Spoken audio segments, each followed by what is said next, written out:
Você está ouvindo Cantos do Sabiá. Cantos do Sabiá, o podcast do Centro Sabiá.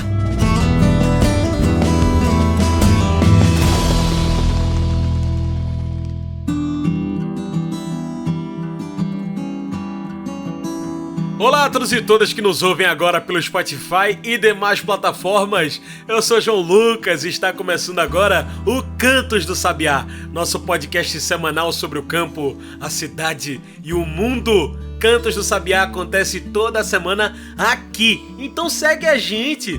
Não perca nenhum episódio desse podcast. Se você está no Spotify, você pode deixar o seu follow para receber toda semana não só o Cantos do Sabiá, como também o Comida de Verdade. Pois é.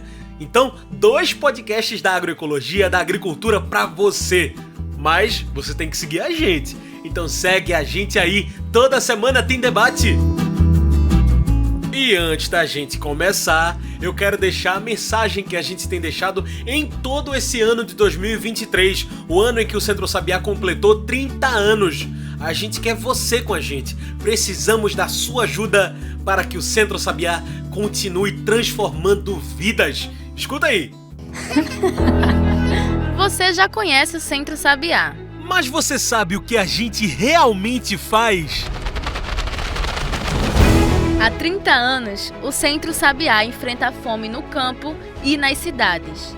Através da agroecologia, apoiamos as famílias agricultoras a produzirem alimentos de forma saudável, sem veneno, sem queimar nem desmatar. São mais de 15 mil famílias assessoradas, mais de 1.000 sistemas agroflorestais já em uso e mais de 10 mil tecnologias sociais implementadas. Das mais de 20 feiras assessoradas até as 17 hortas comunitárias e 55 quintais produtivos na agricultura urbana, o Centro Sabiá vem trabalhando com a comida de verdade para garantir qualidade de vida e saúde no campo e na cidade. A gente faz muita coisa, mas podemos fazer muito mais. É por isso que nesses 30 anos, o Centro Sabiá convida você a fazer parte dessa história. Seja um doador mensal, seja uma doadora mensal. Com menos de R$1 por dia, você pode transformar a vida de milhares de pessoas, no campo e na cidade. Acesse centrosabiá.org.br, clique no botão Doe Agora e faça a sua doação. Centro Sabiá, há 30 anos, transformando vidas.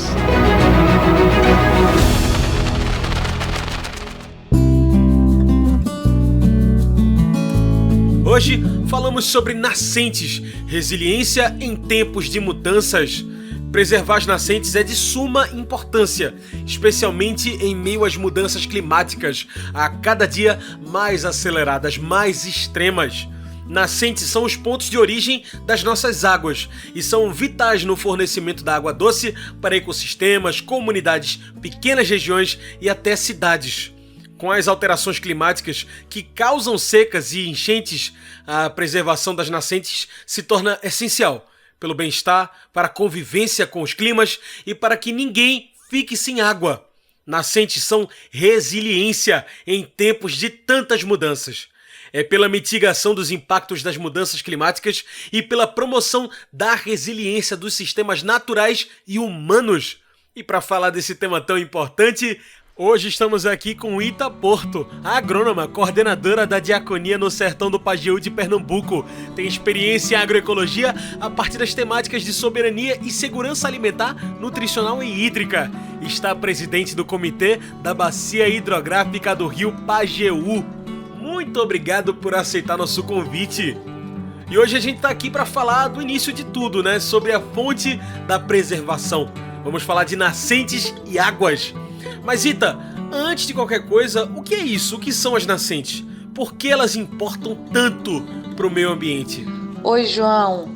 Muito obrigada pelo convite para a gente conversar sobre um tema tão importante para nossas vidas, né? Que é o tema das nascentes. E é um prazer poder estar aqui conversando com você sobre elas, né? E aí a gente já começa a refletir o quanto elas são importantes, não somente para o meio ambiente em si, mas também para a vida de cada um e cada uma de nós. São as nascentes, né, que garantem a formação dos grandes rios e os rios que mantêm a vida da produção, né, dos alimentos, também a necessidade do acesso à água, né, água de qualidade para beber, para produzir, para todo o cotidiano das nossas vidas. E as nascentes, elas têm esse papel muito grande e elas são formadas exatamente naturalmente, né, a partir dos lençóis freáticos, onde nascem esses grandes afluentes, né, que nós conhecemos como os grandes rios ou até os próprios riachos, e que eles juntos formam uma grande bacia hidrográfica, né, dependendo da região. Ela pode ser uma bacia de grande proporção, como a do São Francisco, tão conhecida, né, e genuinamente nossa, brasileira, assim como a bacia do Rio Pajeú, que é o local onde eu resido, vivo, né, aqui atualmente. Nascentes, como já diz o nome, né, são pontos de origem da água, onde a água brota para a superfície da terra. Ita, a gente vê que as mudanças climáticas assolam cada vez mais por conta da má escolha, né, para os ecossistemas e meio ambiente. Qual é o papel das nascentes na manutenção dos ecossistemas daqui da gente, como Caatinga, por exemplo, que tanto perdeu em espaço, né, em vegetação? Para que serve as nascentes? Então, as nascentes, elas são muito importantes para manterem o equilíbrio dos ecossistemas, né? Que são aqueles lugares onde tem toda uma natureza estabelecida, harmoniosa, de muitos anos, né? Mantendo as temperaturas do meio ambiente, mantendo as possibilidades de vida, né? E quando a gente fala do nosso bioma da Caatinga, né, que tem toda uma característica específica de convivência com o nosso clima semiárido, né, as nascentes, elas se tornam uma estratégia muito importante para a manutenção do meio ambiente, né, que são chamados os ecossistemas, né? Ou quando há uma intervenção humana, os agroecossistemas, né? Que é a mistura das grandes florestas, ou da própria caatinga, que é uma floresta, com a intervenção humana nos cultivos alimentares, né? No manejo do próprio local, da região, né? Para a vivência, né? Geração de segurança alimentar, né, a partir dos cultivos agroecológicos, né, ou agroalimentares. E nada disso acontece se não tiver uma estrutura hídrica, né, formada para acumular água para poder garantir essa produção. E as nascentes, elas são eficazes e muito necessárias para que isso aconteça. E aí a nossa caatinga, ela vem sofrendo há muitos anos, né, com a morte, podemos dizer assim, de várias nascentes, inclusive uma nascente muito importante na região onde a gente reside, que é o sertão do Pajeú, onde é formado um grande rio, que é inclusive o grande rio do estado de Pernambuco, né, o maior rio do estado de Pernambuco, é o rio Pajeú. E a nascente do rio Pajeú, para te dar um exemplo, é uma nascente que está cada vez mais morrendo e comprometendo a grande produção de água desses riachos que formam esse grande afluente do rio Pajeú, que vai desaguar em outro grande rio, que é o Rio São Francisco, que também tem uma importância muito significativa para a manutenção da vida, e tanto da vida na cidade como na vida do campo, né? E isso tudo começa ali com o nascimento das nascentes e as suas preservações. E preservar as nascentes significa preservar as florestas. E essa vegetação, que é típica do nosso bioma caatinga, ela tem sofrido com o passar dos tempos, com com toda a intervenção do desmatamento, né, para poder dar resposta a uma demanda de energia, né, de queima de lenha para grandes indústrias, né, ou grandes empreendimentos, e que isso tem afetado muito a nossa região e com impactos importantes na mudança do clima, né? Aumento de temperatura, deficiência de acúmulo de água para a produção de alimentos, e a gente sabe que essa região que a gente vive é uma região significativamente ocupada pela agricultura familiar, que é quem responde por grande parte das alimentações que são produzidas, né, os alimentos que são cultivados no Brasil e que fica dentro do Brasil para serem consumidos. Então, tratar da nascente, preservar a natureza, garantir o ecossistema em equilíbrio, também significa garantir a nossa sobrevivência, a nossa alimentação e o nosso clima. Quando a gente fala de agricultura, agroecologia e agronegócio, de preservação do meio ambiente, é importante também pensar na forma que a água está sendo usada. Ita, o consumo da água também precisa ser agroecológico? Que impactos tem aos aquíferos, né, às nascentes, na forma que a gente escolhe usar a água? Então, para a gente poder olhar para a água como um bem importante para a preservação das nossas vidas, a gente também precisa entender qual modelo de produção de alimentos, né, e de preservação da natureza a gente defende, né? E aí a gente vai ter aí duas grandes diferenciações. Um modelo que olha para a natureza a partir dos ensinamentos da própria natureza de equilíbrio, de manutenção da biodiversidade, né, de preservação das características ambientais, do não desmatamento para que não haja um desequilíbrio na conservação dos solos, né, e, consequentemente, na preservação do acúmulo da água, para dar essa segurança da geração de produção de alimentos. Então, esse é um modelo que a própria natureza nos ensina e que a gente traduz a partir do princípio da agroecologia, e que várias famílias já praticavam isso, né, antigamente, né, quando olhavam para a natureza a partir dos povos originários, né, por exemplo, e que conviviam em harmonia com essa natureza. Atualmente a gente olha para a natureza com esse olhar de equilíbrio, e muitas famílias têm prestado um serviço ambiental importante a partir desse princípio do respeito à diversidade, do respeito à conservação das águas, né? E esse olhar a partir do uso comum de todos esses potenciais e riquezas naturais, baseado no princípio da agroecologia. Esse é o modelo que a gente defende, que é o modelo que vai nos dar toda a possibilidade de conviver plenamente, né, no nosso planeta. Ao contrário de outro modelo, que é um modelo que explora a natureza, e que olha para ela como uma possibilidade de lucratividade, mercado, né? E aí esse é o modelo do agronegócio, que a gente não se identifica, né?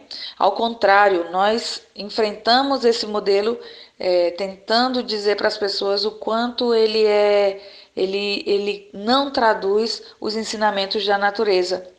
E aí, a partir do agronegócio, a natureza é vista como um produto a ser explorado e transformado em comércio, né? E nada das outras coisas consideradas, né? A partir da preservação, a partir do uso comum, né? Do acesso a todos esses benefícios por todas as pessoas.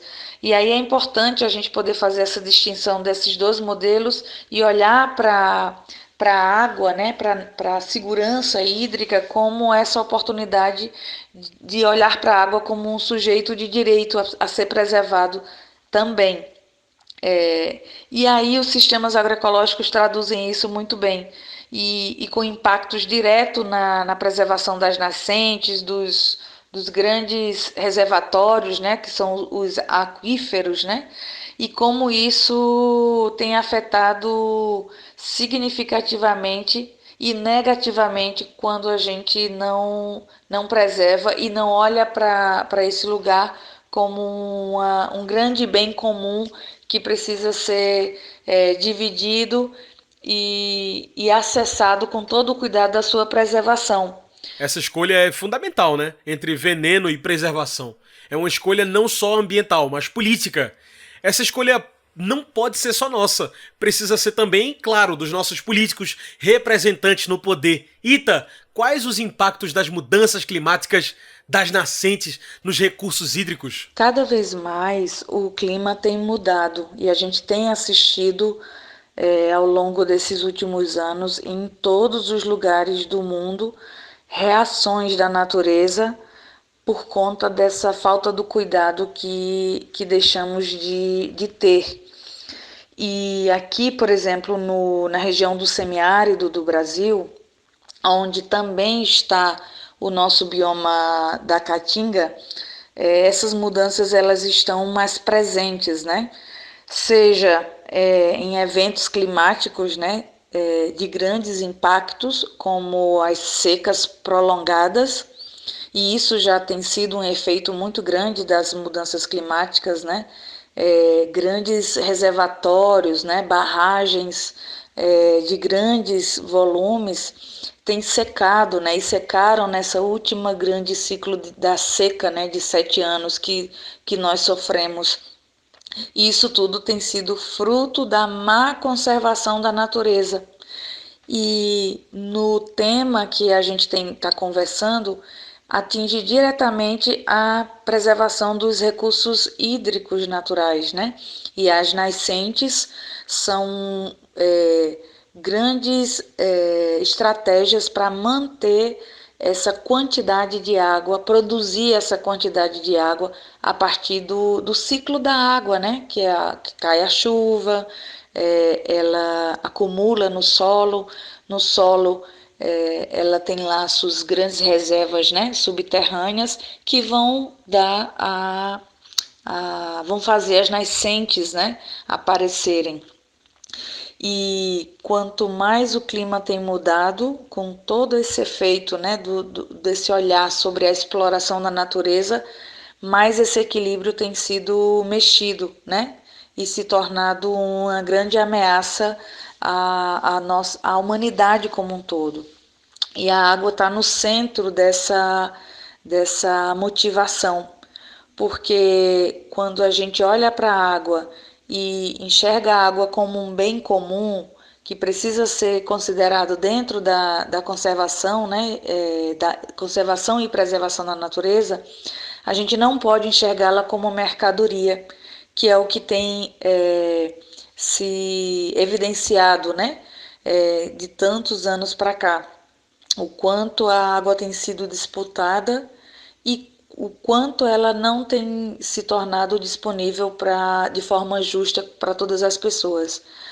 Além disso, a própria preservação da natureza a partir das nascentes tem sido um grande desafio para a manutenção da quantidade dessa água e de uma água que seja acessível, potável, né? Possível de ser bebida ou utilizada para a fabricação dos alimentos, né? Ou cultivos, né? Agroalimentares.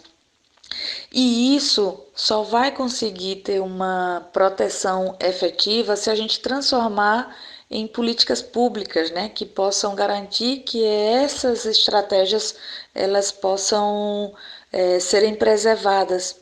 E aí é fundamental a gente construir leis de proteção à natureza, de proteção climática, né, aos agroecossistemas e, de fato, mais diretamente a lei que protege, né, protege e estimula a preservação e a conservação das nascentes. Isso é política e no Brasil a gente tem um sistema nacional que rege toda essa política das águas, onde as nascentes também estão integradas, né, nessa grande política nacional de conservação dos recursos hídricos. E aí que entra nosso papo da preservação das nascentes, né, Ita? Por isso que eu te pergunto o que acontece aos nossos biomas, nossas plantações e mesmo com a vida de quem vive no campo e depende dos rios, dos riachos, se a gente não preserva essas nascentes. Quais os impactos? Se a gente não preservar as nascentes, vai acontecer uma coisa muito grave. Aliás, que já está acontecendo.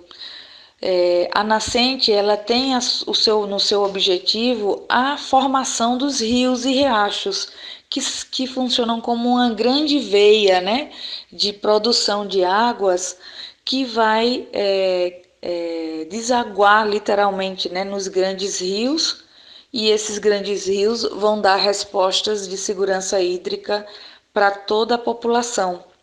E aí, segurança hídrica tanto para produzir alimentos, mas também para produzir energia, que é o exemplo das grandes hidrelétricas, né, instaladas em grandes rios, né, a exemplo do nosso exemplo mais próximo, o grande rio São Francisco, né, que aliás tivemos uma grande perda, né, no ano passado da privatização da Eletrobras, que é a empresa que mantém a geração de energia a partir das águas, né, a partir das hidrelétricas, né? E quando a gente perde esse domínio público, né, do Estado sobre essa geração e gerenciamento desse bem maior que é a água, que vai gerar, né, um derivado que é a energia, que também é importante para a manutenção das cidades, né, da vida humana, a gente perde em potencial de oportunidade para garantir essa segurança. E são as nascentes que fazem com que esses grandes rios se formem e gerem essa riqueza e potencialidade que a gente tem se referido. E o bioma da Caatinga, por exemplo, e o do Cerrado, né, que está bem, né, do lado do nosso bioma da Caatinga, são grandes biomas, assim como o da Amazônia, que mantém a existência das nascentes. Por isso que a gente precisa olhar para a natureza com um olhar de preservação das árvores, né, das florestas, porque são elas que vão manter a estrutura do solo, que vai acumular água e que, na consequência, vai alimentar os reservatórios subterrâneos que as nascentes vão nascer. E quanto mais a gente explora essa natureza, tirando toda essa estrutura de manutenção da vida das nascentes, a gente vai estar atingindo diretamente e, consequentemente, a manutenção de grandes rios que vão manter a geração de energia e também a oportunidade de cultivos de alimentos, né? E da própria água para a sobrevivência, para beber, para dar um exemplo. Preservar a nascente é preservar a vida. Antes da gente continuar esse papo, bora fazer uma pausa? Fica aí que a gente continua já para entender mais do caminho que as águas percorrem até chegar nas nossas torneiras, em nossas casas, nas cacimbas e também nas cisternas. Fica aí, a gente volta já.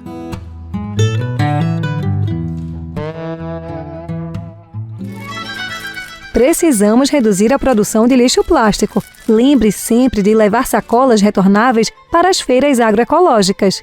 Minha Feira, Minha Sacola, Nosso Planeta. Uma campanha do Centro Sabiá e da Rede Espaço Agroecológico.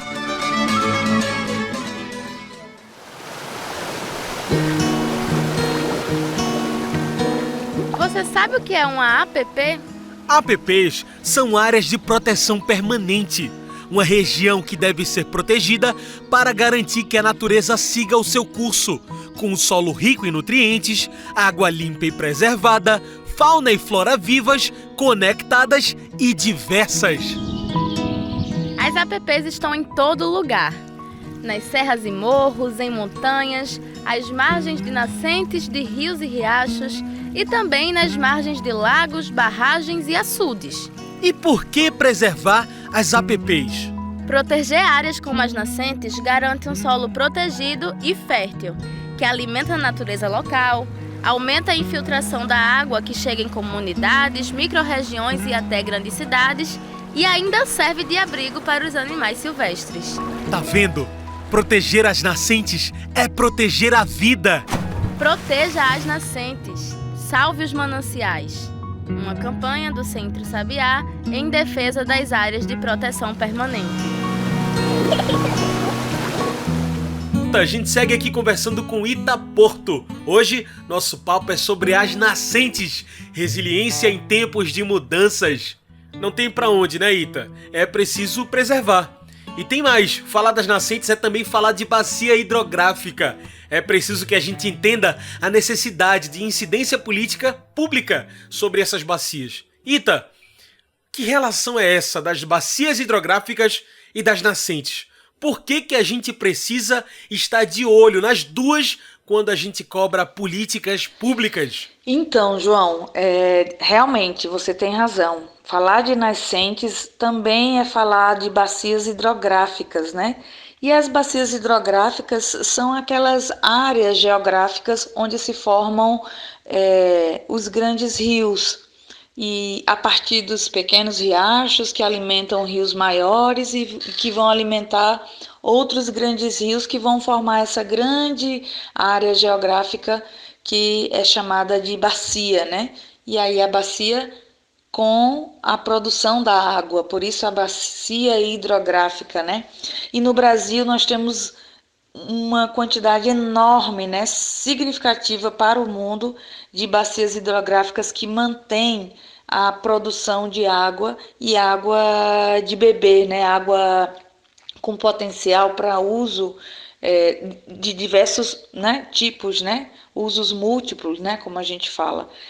Mas, novamente, não adianta ter as bacias hidrográficas produzindo água se você corre o risco de que esse sistema, né, geográfico ele se perca a partir da exploração da natureza. Por isso foi criado uma política nacional de conservação dessas bacias hidrográficas, né? Essa política ela nasceu dentro de um organismo, né, vinculado ao Ministério do Meio Ambiente. Esse organismo se chama Agência Nacional das Águas, que criou o grande Sistema Nacional de Gerenciamento de Gestão das Águas, né? E entre eles os espaços de monitoramento e controle das bacias hidrográficas, que são chamados de comitês de bacias hidrográficas, né? Aqui no Nordeste, por exemplo, temos várias bacias hidrográficas importantes e vários comitês formados a partir dessa política nacional de preservação da gestão das águas. Em Pernambuco, por exemplo, nós temos grandes rios, e aí são rios que se dividem nos rios que têm a sua rota, né, que nascem numa nascente, formam um grande rio e vão desaguar no mar. Esses rios são chamados os rios litorâneos, né? A exemplo do rio Ipojuca, Sirinhaém, né? O rio Capibaribe, né? Que são rios que nascem e vão direto para o mar. E temos outros rios que não vão necessariamente direto para o mar, mas vão para uma outra grande bacia muito famosa, que é a bacia do Rio São Francisco. Então, em Pernambuco, temos aí 7 grandes rios que, quando nascem nas suas nascentes, eles não vão direto para o mar, eles vão direto para o Rio São Francisco, que formam esse grande rio de extensão de quase 3.500 quilômetros, que aí sim ele vai desaguar no mar. E aqui onde a gente vive, né, na bacia do rio Pajeú, tem toda uma importância, não somente para o estado de Pernambuco, mas também para o Rio São Francisco. É o rio Pajeú que deságua no São Francisco e que o São Francisco deságua no mar, assim como dizia já o grande Luiz Gonzaga, né, na sua música Riacho do Navio, que fica aqui na nossa bacia do rio Pajeú.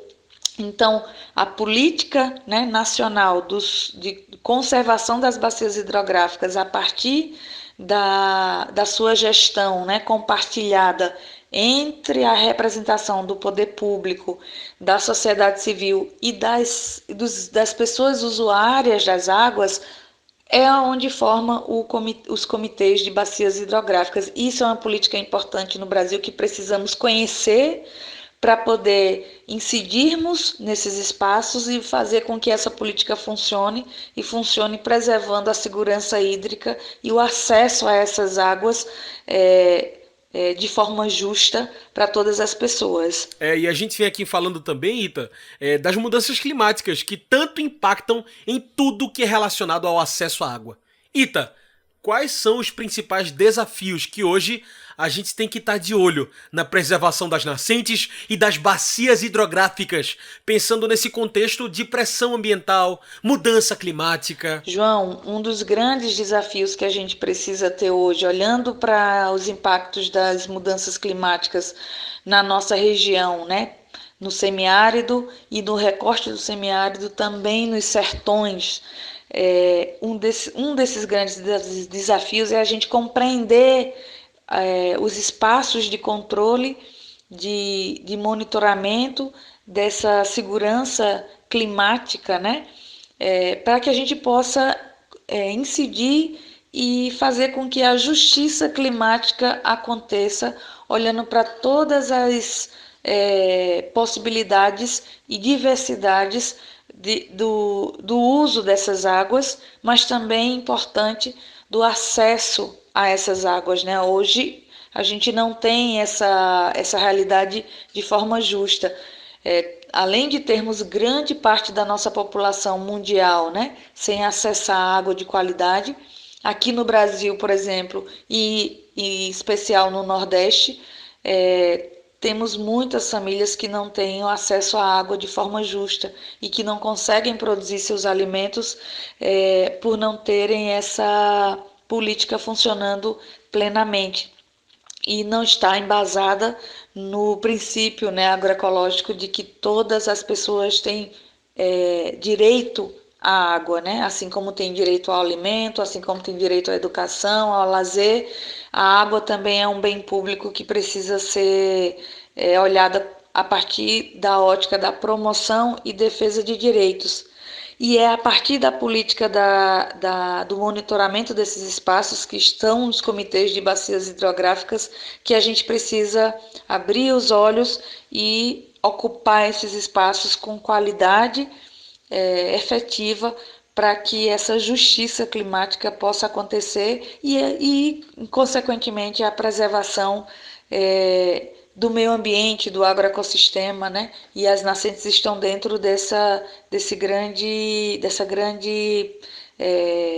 temática, né? Então, é preciso discutir o acesso à água a partir desses lugares, fazendo com que as políticas públicas possam olhar para as nossas diversas realidades. E que realidades são essas, né? Nós existimos a partir de vários tipos, né, de características de povos, né? Nós temos aí os povos das florestas, os povos das águas, os povos das comunidades ribeirinhas, temos também as comunidades tradicionais, os povos originários, né, os povos sertanejos, também temos uma amplitude enorme, né, de pessoas que dependem dessas águas que estão nos grandes centros, nas grandes metrópoles e que não têm o mesmo direito de acesso à água por conta dessa desigualdade e esse desalinhamento da política da gestão das águas no Brasil. E esse é um grande desafio que a gente precisa ficar de olho e, enquanto sociedade civil, ocupar esse espaço que é de direito e que está efetivamente sendo investido a partir da nossa realidade do governo atual, com grandes investimentos para duas grandes temáticas importantes, que é a recuperação das nascentes a partir da revitalização desses rios e dessas bacias hidrográficas, assim como o cuidado com a qualidade das águas a partir do tratamento delas, né? A gente tem visto aí, né, o quanto as águas têm também sido contaminadas pela ação da humanidade, né? com grandes produções de esgoto e falta de políticas públicas de tratamento, né, dessas águas que são chamadas de efluentes, né, ou as águas contaminadas, né, e a gente tem as organizações que olham para esse lugar do semiárido, né, como um local que é possível conviver com qualidade de vida a partir de um modo de vida sustentável. Essas organizações elas têm desenvolvido formas de conviver com o semiárido que são eficazes, olhando para a conservação das nascentes e olhando também para o tratamento dessas águas como uma oportunidade de gerar novas águas e águas eficientes para a produção de alimentos, que vai dar uma resposta importante nessa categoria de quem produz efetivamente os alimentos que a gente consome no Brasil, que é a agricultura familiar. Então está tudo interligado e é importante que a gente olhe para esse lugar como um grande espaço de ocupação e incidência da sociedade. É claro que não existe uma resposta prática, pronta, imediata para uma proteção das nascentes, né, Ita? Para as políticas da água. Mas a gente precisa começar. Ita, qual o papel do governo, das organizações não governamentais na promoção da preservação das nascentes e também nesse desenvolvimento, né, de política mais efetiva para a proteção do recurso?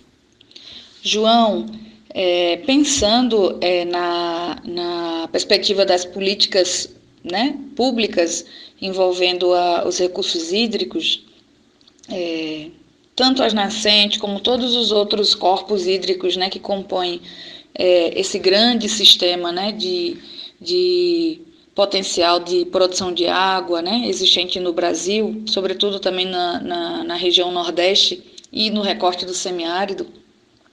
É importante que as pessoas conheçam a estrutura do Sistema Integrado de Gerenciamento de Recursos Hídricos, né, que se chama o SIG-RH, né? E esse sistema integrado, ele unifica a Política Nacional de Gestão das Águas. Essa política está vinculada à Agência Nacional das Águas, que é um organismo vinculado ao Ministério do Meio Ambiente, e que integra, né, acolhe toda a política de gerenciamento dos recursos hídricos no Brasil. Então, é nessa estrutura que está, por exemplo, o Conselho Nacional de Recursos Hídricos, né? Também vai estar aqui no âmbito do Estado, né, o Conselho Estadual de Recursos Hídricos do Estado de Pernambuco, por exemplo, né? Cada estado, nacionalmente, tem essa estrutura do sistema integrado de gerenciamento de recursos hídricos e cada estado também tem a sua estrutura desse sistema integrado. E aí vão estar também os próprios comitês de bacias hidrográficas, né, que são espaços, né, divididos entre a sociedade civil, o poder público e os usuários e usuárias, né, ou seja de grandes empresas a pequenas consumidores de água, né, onde está a agricultura familiar, onde estão as empresas, por exemplo, que fornecem a água nos estados, né, essas representatividades de categoria compõem os comitês de bacias hidrográficas no Brasil. E também, além disso, que é um caso particular de Pernambuco, existe também os conselhos gestores de reservatórios, né, são conhecidos como CONSUS. Cada grande barragem, né, que existe no estado, existe um conselho que é formado pelo poder público, sociedade civil e a representação dos usuários, né, desses reservatórios, né. Aqui, por exemplo, em Pernambuco, a gente tem grandes reservatórios, né, conhecidos como Serrinha 2, né, Barra do Juá. Então, cada um desses reservatórios também compõe esse sistema integrado de gerenciamento de recursos hídricos da política, né, do Estado, né? Inclusive, a própria política estadual de de Recursos Hídricos também faz parte desse grande sistema. Além disso, a própria Secretaria de Recursos Hídricos do Governo do Estado, que hoje, além de ser Secretaria de Recursos Hídricos, também é de saneamento, né? Houve uma agregação aí de estratégica, né? de ações, o que dá uma vantagem muito grande para se fazer ações combinadas, né? Conectadas, né? Entre abastecimento de água e tratamento de águas residuárias, né, do efluente, dos esgotos, né? E dentro também dessa estrutura integrada de gerenciamento dos recursos hídricos está a Agência Pernambucana de Águas e Clima, APAC, que também compõe, né, executa a política de recursos hídricos do Estado. Todo esse arranjo estadual, ele também funciona no âmbito nacional. E isso é uma oportunidade que a gente tem também de incidência, né?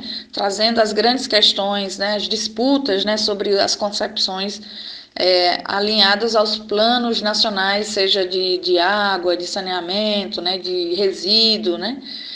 Tudo isso precisa estar conectado e a sociedade precisa compreender que é um espaço de monitoramento das políticas públicas que passam por aí, os recursos, as grandes decisões, né? A transposição do Rio São Francisco, por exemplo, passa por essa estrutura toda política de uso da água, acesso da água, né? Liberação, cobrança da água, inclusive. Então, é importante que a gente possa olhar para a preservação das nascentes, mas entendendo que as nascentes também fazem parte de uma grande ciclo aí, né, de funcionamento da segurança hídrica nacional, regional e, no nosso caso, no estado e mais territorialmente na nossa bacia hidrográfica do Rio Pajeú. Muito bem. Como nossa conversa tá chegando aqui ao fim, eu trago o nosso quadro especial, o Mete o Bico. Mete o Bico é o quadro onde o convidado, a convidada, trazem seus pontos finais e metem o bico na questão. Bora lá? Ita, pensar nas mudanças climáticas é essencial. Reflete nosso bem viver, convivência com os climas e também na produção de alimentos, da nossa alimentação. No momento em que organizações mundiais alertam para os climas cada vez mais extremos, eu te pergunto, por que proteger as nascentes? Mete o bico. Então, João, para mim, proteger as nascentes, além de tudo isso que a gente conversou até agora, existe duas reflexões importantes para a gente poder se provocar, né? Como é que a gente pode pensar na água como sujeito de direito, né? E ela poder ser protegida, né, nas suas necessidades. E isso virar uma política pública, né, de proteção da terra, né? Existem vários países que já têm feito esse debate, né, estão à frente desse debate. E a gente também precisa olhar, né? O Brasil é um grande potencial aí fornecedor de água para nacionalmente, mas internacionalmente, quando você avalia que grandes produções, né, que são exportadas também usam a quantidade de água no seu processo de produção, seja industrial ou cultivos agrícolas, e além da própria dependência, né, da quantidade de água que existe no nosso Brasil para manter esse equilíbrio mundial climático, né? Então a gente precisa olhar para a água como um sujeito de direito, né? Ou ela, né? A água como uma sujeita de direito e fazer com que seus direitos possam ser protegidos por lei. E eu acho que uma outra provocação importante é o quanto as mulheres têm um papel tanto de impacto, né, a partir do uso da água, né? Quando falta água, por exemplo, a vida das mulheres são as primeiras que são impactadas, né? Porque, em geral, são as mulheres que estão ali na dependência do uso e dos usos múltiplos, né, dessa água, né? Então, se falta água, vai faltar alimento, a mulher vai precisar gerenciar essa escassez e, historicamente, a gente já sabe o quanto as mulheres têm sofrido, sobretudo no Nordeste, pela falta de água e pior, pela presença de água, mas a falta do acesso a ela. Então, a vida das mulheres ela precisa estar centrada nessa discussão do debate da água também, da segurança hídrica e também enquanto guardiães, né, da preservação dessas águas. Temos exemplos belíssimos, né, de grupos de mulheres, né, que historicamente têm se unido para preservar nascentes, né? A gente tem um exemplo aqui pertinho no nosso sertão do Pajeú, na comunidade gameleira, no município de Itapetim, que é onde faz parte ali a cabeceira do rio Pajeú. Então ali tem um grupo de mulheres que se dedicam há anos, né, na preservação das nascentes e que precisa ter uma visibilidade importante do papel das mulheres nesse lugar. Então eu acho que é isso, né? A gente olhar para a água como um sujeito ou uma sujeita de direito, né? Assim como a natureza também precisa ser olhada, e olhar nesse recorte de gênero o quanto as mulheres têm feito um trabalho importante ao longo da história de preservação, conservação e de dar essa vida novamente, né, aos rios, riachos, né, e grandes afluentes.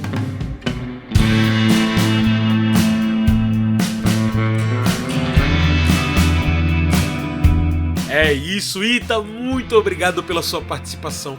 Infelizmente a nossa conversa aqui está acabando. Tem alguma mensagem que você gostaria de deixar? Então, minha consideração final é essa, né? Que a gente estamos numa realidade, né, de contexto político, né, importante para o nosso país, eu diria inclusive importante para o mundo, né? E estamos aí no papel de fazer a transformação acontecer, né? Aquela transformação que a gente já vinha construindo há algum tempo e que precisa ser fortalecida e transformada em políticas públicas que protejam essa concepção de desenvolvimento sustentável. E aí agradecer também pela oportunidade de poder estar trocando essas ideias. Quem quiser conhecer um pouco mais sobre essa realidade, tem aí, é só colocar na internet, tem sites específicos, né, com dados importantes de monitoramento, e me colocar à disposição para uma próxima conversa. Obrigada, João. Tá aí, muito obrigado, Ita. Foi um prazer conversar com você. Gente, hoje conversamos aqui com Ita Porto, a agrônoma, coordenadora da Diaconia no Sertão do Pajeú de Pernambuco. Tem experiência em agroecologia a partir das temáticas de soberania e segurança alimentar, nutricional e hídrica. Está presidente do Comitê da Bacia Hidrográfica do Rio Pajeú. Então é isso, pessoal, o Cantos do Sabiá fica por aqui, mas o Centro Sabiá continua. Saiba tudo o que estamos fazendo lá pelo nosso site. Anota aí, www.centrosabiá.org.br, e fique por dentro de tudo. É isso, esse foi o Cantos do Sabiá, uma produção do Núcleo de Comunicação do Centro Sabiá, com trabalhos técnicos e locução minha, João Lucas. Tchau, pessoal, e até o próximo Cantos do Sabiá.